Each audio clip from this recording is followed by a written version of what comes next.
He wasn't like anybody else.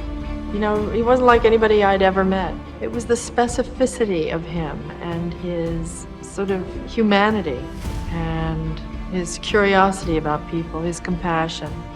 I mean, she was just mad for him, and he was mad for her. They found each other. He was lucky enough to have as the last vision of his life, Meryl's lovely face. Meryl Streep is an icon. She holds the record for the most Academy Award nominations, and she's still acting at 72. Add to that her 4-decade-long marriage and 4 loving kids, and upon first glance, it may seem like she's lived the perfect life. Of course, just because Meryl has enjoyed a lot of success in her career doesn't mean that things have always gone her way in her personal life.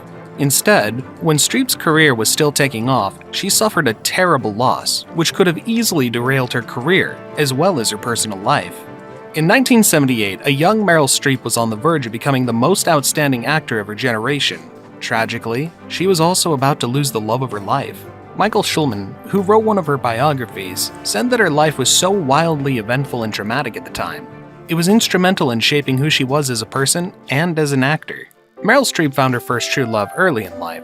At 27, she was a young woman in the New York theater world who met 41-year-old actor John Cazale when they both landed roles in the New York Shakespeare Festival production. Their connection was instant. At the time, Cazale was regarded as a rare talent and a man among the great directors of the era. He was Fredo in The Godfather and The Godfather Part 2. He was only in 5 movies, though all of them would be nominated for Best Picture, and 3 would win. One of the things I loved about the casting of John Cazale, said director Sidney Lumet, was that he had a tremendous sadness about it. I don't know where it came from, but my God, it's there. Every shot of him.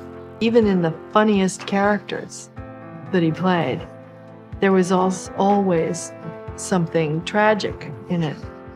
Even in the most tragic characters, there was always something very funny. And then there were his unusual looks, so perfect for the misfits of the 1970s cinema. Streep fell for him instantly.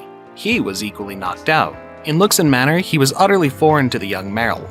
He wasn't like anybody she'd ever met, and John was equally smitten. It was the specificity of him, his sort of humanity and his curiosity about people, his compassion that drove her in more than anything.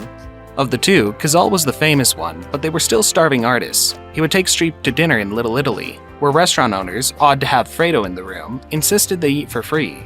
The romance moved pretty fast, and they were soon living happily together in Cazale's Tribeca loft. The lovebirds were the envy of the New York theater world. Suddenly, he fell ill. He'd been feeling bad enough to miss performances. Within days, they were sitting in the doctor's office. The diagnosis? Terminal lung cancer. It had spread throughout his body. I don't want the cancer. John fell silent. For a moment, so did Meryl.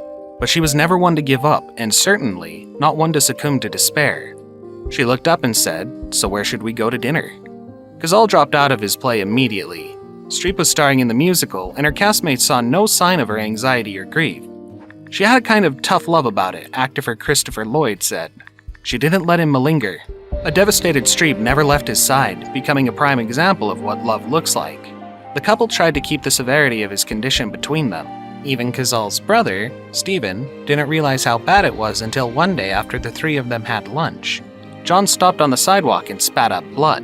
Al Pacino took him to radiation treatments, sitting in the waiting room, hoping it wasn't as bad as it seemed. Cazale himself insisted he'd get better, and when he fought to go back to work, Streep took a part she loathed so that she could be with him. She was just the girl in the movie, essentially a man's view of a woman, Streep said. She was extremely passive, she's very quiet, she's someone who's constantly vulnerable. In short, she was everything Streep was not. But the film was The Deer Hunter, and the filmmakers fought to cast Cazale, even as the production company insisted he'd be fired.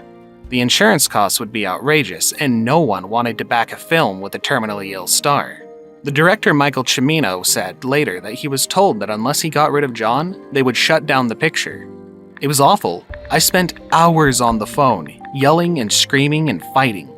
The story Streep would later tell, De Niro covered Cazale's insurance costs, which the actor had never confirmed or denied, but later said, "I wanted him to be in it." All Streep wanted to do was quit working and be with her love, but they were still struggling with medical bills. So the actor had to choose between spending more time with her dying boyfriend and paying the bills so he would actually live longer. How devastating. Reluctantly, she took a lead role in the miniseries Holocaust, solely for the money. It was filmed in Austria, and Cazale was too weak to go. Streep never complained, but quietly she agonized. The material was unrelentingly grim, Meryl later said. They shot on location at an actual concentration camp, which she found profoundly disturbing, especially in such a hard time. She spent 2.5 months in Austria, longer than she'd been told, separated from her beloved, each day another lost forever. Meryl was going crazy. John was sick, and she wanted to be with him. When she finally got back to New York, Cazale was worse than she'd ever seen him, and when it became clear he didn't have much time left, she took 5 months off from work so that they could spend as much time together as possible, even moving into the hospital during his final days. For 5 months, the couple disappeared. His cancer had spread to the bones and he was increasingly weak. She went with him to every doctor's appointment, every radiation treatment, and never betrayed a lack of hope. She was always a strong-willed, persistent, hopeful person, and I think she just applied all her spirit and strength to taking care of him, Schulman says. Speaking about her devotion, some viewed it as too extreme, and for others, she embodies the most prominent pillar of true love, selflessness. Streep later said that the time they had together, retreating into their cocoon, gave her a weird sort of protection.